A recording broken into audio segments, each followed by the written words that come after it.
Geschichten uit onze Geschichte Nummer 37. Ditmaal nog meer van dem Water vieren Marten in zo'n dorpen in Chihuahua, Mexico, wo man viele Jahre gelebt, dort er nicht Waterbarms zu melken gingen. En ook meer van dem nieuwe dorpen aanleihen op den Zuideng van de Manitoba-kolonie in Chihuahua, Mexico. Want dat wat in de 1940 jaren geen Waterbarms geef in zo'n dorpen als Genodenveld en Genodentol, wo nemen de Lied durch al deze jaren al water her voor ihrem huisgebruk, voor al ihre Pied, Rinder, Schop en Vadervee. Über de Genodenvelden ihre Wedstap en dan über de Noordzijdarp Huiskegels jet een river wo nog van Hinger Napawetchit uit de boy komt. Dat heet Napawetch River. En daar binnen rand en jane jaren nog immer dat ganze jaar durch wenigstens een kleines stroompje water. In Genodenvelden hadden eine Einrichtung gemerkt bij diesem River en damit pumpten sie dat water an ihre Darpcisternen, wo noch ganz op dem Westeng vom Genodenveld stond. En van deze Sister hadden einige van de noodste nobers met halfsolje zinkroeren dat waterbad op ihrem hof en opgeleid. Aber viele andere nobers holden ihr water jarenlang von diesem sogenannten Darp-Sister. Noch andere nobers im Darp hadden ihre eigene Einrichtung gemerkt, bei diesem River, womit sie von dort das water in ihre eigene Zisterchen pumpten auf ihrem hof. Ook Isaac Wallen hadden, ik leef met Abraham Wallen Taub, eine so eine Einrichtung. Aber die Genodentoler mussten ihr Water all diese Jahren von wieder auf ein Haus holen. Isaac Reimer von Aylmer, Ontario, erinnert sich noch sehr gut daran, wo er das Water für ihrem Gebrauch entweder von diesem Rifer dicht bei Napawetch geholt hat, oder von Blumenuert, wo damals all einige gestarte Waterbarms wären. De meeste Bürgers holden ihr Water immer mit atelier 200 Liter Watertonnen auf ihrem Weg nach Haus. Und de meeste Menschen schabten das Water mit Amasch uit dem River oder uit sogenannte Riverbarms und goten dort in ihre Tonnen an. Aber Isaac Reimer sagt, seine Eltern haben einen Weg gehabt zum Waterführen, auf dem sie eine große Watertank und eine Waterpump mit einem kleinen Windkällermotor hatten. Und wenn er damit das Wasser von dem Napawetch River geholt hat, dann hat er da am River den Tank mit dieser Pump vollgepumpt. Und wenn er das Wasser von Blumenuert geholt hat, dann hat er den Tank auf ihrem Weg da voll geladen mit einem halbsolchen Gummschlauch. Reimer sagt, er weiß noch, dass er auch Wasser geholt hat von Henrik Panasch in Blumenuert. Die Henrik Panasch Familie trug auch Träg nach Manitoba. Panasch verkauften ihre Städte an David Dicken. Dicken waren alt und sie wohnen auf diesem Hof mit ihren Kindern Franz Dicken Taub, bis sie starben. Und dann wohnen Franz Dicken da, bis sie starben. Nu wohnen ihr jüngster Sohn Willem Dicken da. Franz seine erste Frau wie ans Vater seine zweite jüngste Schwester, meine Gretchemann. Nu war da mehr davon, wo dort 1938 dann doch endlich was da kam, dort ab dem sogenannten Manitoba-Kolonieland hinter der Bahn Darper angelegt und besiedelt worden. Der Zeit wie für die Mennoniten in Mexiko von 1936 an war er besser. Die Schulfreiheit wie die Mennoniten war da zugesichert worden. Mexikaner ihre Belastungen war da weniger und die finanzielle Lage fing sich an zu verbessern. Für Mennoniten und auch für Mexikaner.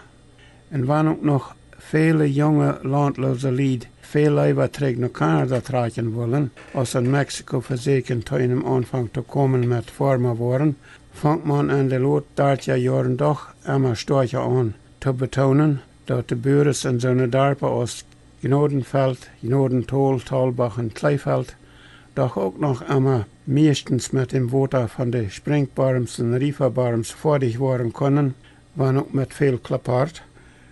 Und wenn dort in diese Dorpen noch immer ohne gestarte Waterbarms oder eine Hausbarms gewonnen hat, dann soll das auf dem Gemeindeland hinter der Bahn vielleicht auch möglich sein, zu wirtschaften und dort genug Wasser zu haben. dann dat Jäfje ab diesem Land damals auch noch so eine Riefers, wo das ganze Jahr durch in Beetwater rand. Und ab diesem Land werden ja auch viele sogenannte Sprinken oder Waterqualen. Die sogenannten Rieferbarms wären Barms, wo in der Riefers ganz dicht am rannenden Water gegruft wären. Man gruft da einfach ein Loch am groben Grund oder Gravel und das Loch sah das Loch mit Breder oder Bohlen so uit, dat das Water durch das Grund an den Barm hineinfiltern kann. Und dann hat so ein Barm immer schmackend reines Water. Und ähnlich so wird es auch mit den sogenannten Springbarms bei den Waterqualen. Und dat man in den lot 1930er Jahren manche Kolonisten ab der Manitoba-Kolonie in Chihuahua anfangt, diesen Gedanken zu pflegen, dat man doch auch ab dem reitliegenden Westland hinter der Isarbahn soll wirtschaften können. Dort hat damals vielleicht keine andere Person so viel getan als der junge Vorsteher Wilhelm C. Rampel von Blumenort, wo er 1936 ein Vorsteher Franz Freisine steht, das Vorsteheramt gekriegt hat. This junge Vorsteher hat damals al eine Barmaschine und er wird auch bekannt als ein Waterseeker. Er kann scheinbar manchmal die Waterströmungen in der Erde mit seinem eigenartigen Apparat fangen. Ich habe das noch mal gesehen, wenn Rampel seine eigenartige Arbeit als Waterseeker deed. Rampel macht sich seine Barmsteigmaschinen immer selbst. Und wenn er eine Steigmaschine verkauft hat, dann bietet er sich weiter eine neue. Das ganze Gestell für seine ersten Maschinen bietet er von Helterne Bohlen. Aber ich glaube, das wäre vielleicht 1941 oder 1942, dann bietet Rampel sich eine Steigmaschine ganz von Isa. Aber Rampel steht nicht selbst Barms für andere Büros, dort hat er Arbeiter. Isaac Schmidt von Kronskort wie etliche Jahre in Rampel sein Barm steht. Schmidt steht auch unseren Barm in Blumenort. Und ich erinnere mich noch daran, dass als uns Barm gestartet wird, dann wir Wilhelm Rampels Jakob an einem Sonntag noch fast bei uns. Und dann wird er sich mit mir einig, dass wir beide ihren Titan mal andrehen wollen. Ich verstand ja noch recht nichts von Traktormotors, aber Rampels Jakob verstand sich mit ihren Traktor sehr gut. Dem Titan sein Motor dreht ein bisschen schwer über, sodass wir beide gut reiten mussten an seine Wrang. Aber der kleine Jakob verstand sich damit so gut, der dreht mit einmal überdrehen los.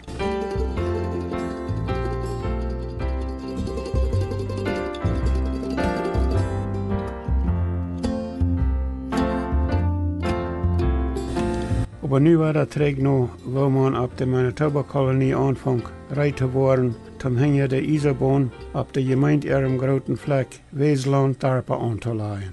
Da wären ab der Manitoba-Kolonie in Chihuahua in den mehr 30er Jahren all viele Lied, wo dort neidig an Ackersland fehlt. Aber fast kein Mensch, dem dort an Land fehlt, hat Geld zum Kaufen. Und dort lange reitliegende Land hat die Gemeinde 1921 al $8,25 US gekostet, als der Dollar noch mal 2 Pesos wert wäre. Und nu, meist 20 Jahre later, wird der Dollar al über zweimal so dir geworden. Und dort wird ja al wenigstens 35 Pesos den Acker merken. Auch danach, wenn die ganze Zeit keine Zinsen angerechnet worden wären.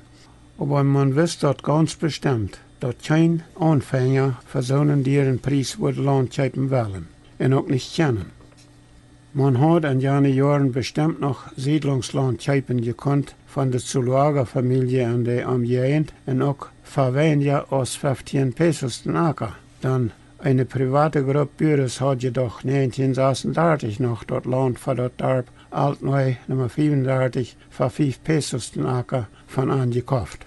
Aber die Leiders Vorsteher und Oms dachten, sie können dort nicht reich werden, mehr Land zu kaufen, wenn sie noch immer Dutzende Acker Land reitliegen haben. Und sie hatten auch nicht das Geld, um noch mehr Land zu kaufen.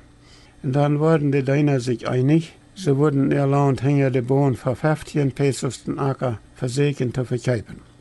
Und um das Land zu kaufen, auch für die ärmsten Anfänger möglich zu machen, würden sie die Tollungsbedingungen so leicht machen als möglich.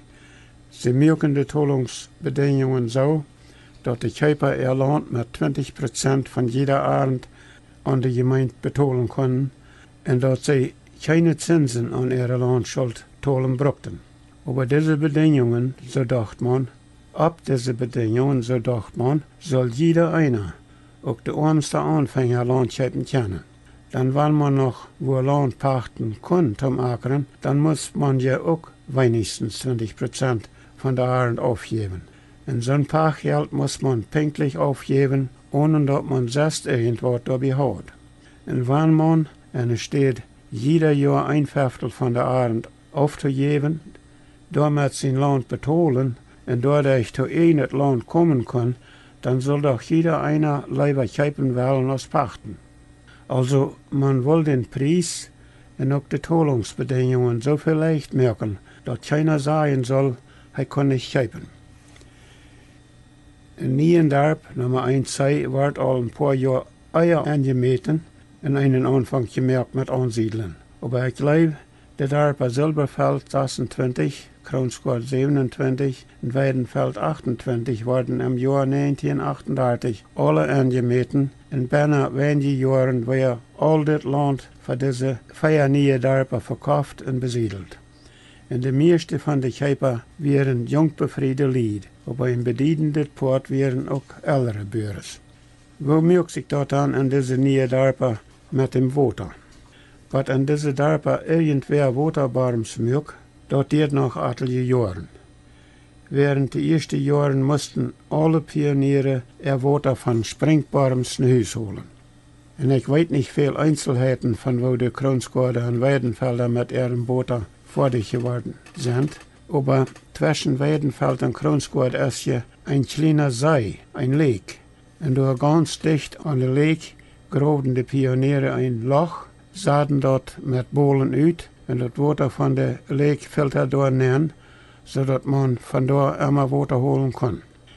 Und an der Westseite von Weidenfeld wären Springen oder Wasserqualen. Davon hat wir alle geredet. Und wenigstens ein Weidenfelder, Jakob Freis, lädt sich das Springwasser von der Wasserqualbad ab seinem Hof. Peter Klossen, ein Sohn von Johann Klossen, der was in Weidenfeld ab und er wohnt nu in Winkler, Manitoba.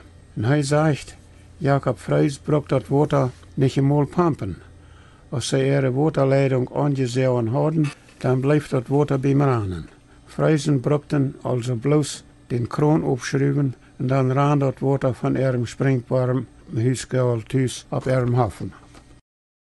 Wo das im Dorp Silberfeld schafft, mit dem Wasser bei ihren Springbarms holen, das habe ich als junger Jung zum Teil miterlebt. Dann Bruder Obram und seine Frau, Lena Peters, wohnten als sie jung befriede Lied waren, thuis bei meinen Eltern. Und als Bruder Obram im Herbst 1940 in Silberfeld Reibmjucht durch Handtragen können, dann fuhr er und ich, und entweder Bruder Knals oder Isaac, etliche Wochen lang immer Montag zu morgens nach Silberfeld hin, dann büt wir dort für einen Stall und Wohnhaus. Und dann habe ich dabei in diese Wochen auch manchmal geholfen mit dem Wasserholen von den Silberfelder ihre sogenannten Springbarms. Und ich habe meine Brüder Johann und Obram auch Lothar noch hanen war da mal eine Weg geholfen beim Pflegen und so weiter. Und dann habe ich dabei auch Wasser geholt von den Springbarms auf der Silberfelder ihre Wettstab. Auf der Silberfelder ihre Wettstab waren 2 Wasserqualen. Oder so als die meistens bei uns genannt worden, 2 Springen. Ein Barm wir ganz dicht am Dorp, auf dem West eng, und einer wir in Bett wieder auf die Wettstappen ab. Und bei beiden Wasserqualen hatten die Silberfelder ein Loch gegraft und mit Breder oder Bohlen uitgesaat und so angerecht, dass man dort leicht Wasser schaffen kann. Die längste Zeit vom Jahr lieferten die Weidenfelder, Kronsgaarder und Silberfelder ihre Springbarms genug Wasser für alle Nobers in den Dorpen. Aber in den Monaten gerade vor der Regenzeit, im Mai und Juni, dann lieferten diese Qualen manchmal bedeutend weniger Wasser. Und dann will das Wasser doch nicht immer gut uitreichen für alle Pioniere ihrem Hausgebrauch, Pier und Rinder. Und wenn so ein Springbarm dann durch den ganzen Tag immer weiter ganz ladig geschabt worden wäre, dann lieber die jeden Abend allemaal sehr langsam in klein Bett worden. Und an so Tiden holten dann einige Männer sich manchmal bei Nachttiden oder sehr tätig zu Marius schwind viel Wort an Haus. Meistens bleiben die Männer dabei friedlich, wenn das springbare Wasser im Mai und Juni knapp wird und manchmal so ein Bett angeteilt worden muss. Aber da traf sich auch mal so, dass sich bei einem Springbaum in so einer Zeit mal zwei ein Bett bei jedem Mann bejehenden, wo dort, zoals man dort dann sagt, leicht ein Bett heit ward hängen am Koller. Und dann traf sich dort hier und da auch noch mal, dass so eine Männer sich wehen, dort schwind viel Wasser in Haus holen wollen, je in Ewig kommen und zankten. Einmal hatten sich zwei Männer da wären so sehr verzankt, dass sie sich auch nachher noch, wenn sie sich wo bejehenden, zu holen kriegen.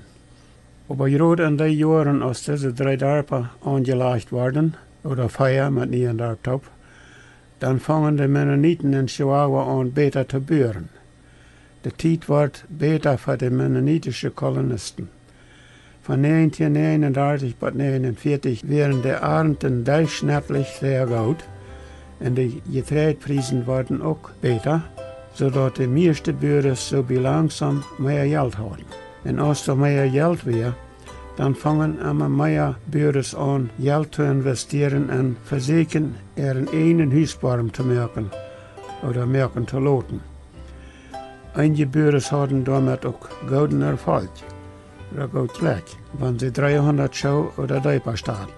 Aber andere fangen sehr wenig oder manchmal kein Wasser. Bei der Klassen, wenn hier nur ein Winkler wohnt, der sagt, sein Vater hat einen guten Wasserbaum gekriegt hat an Weidenfeld, wenigstens auf 8 verschiedene Städten auf seinem Land Deiperlager gestartet. Ab einige von diesen Städten haben Klosters kein Wasser gefangen und ab anderen Städten sehr wenig, nicht genug für ihren Gebrauch. Hier braucht wie für das Mal weiter auf.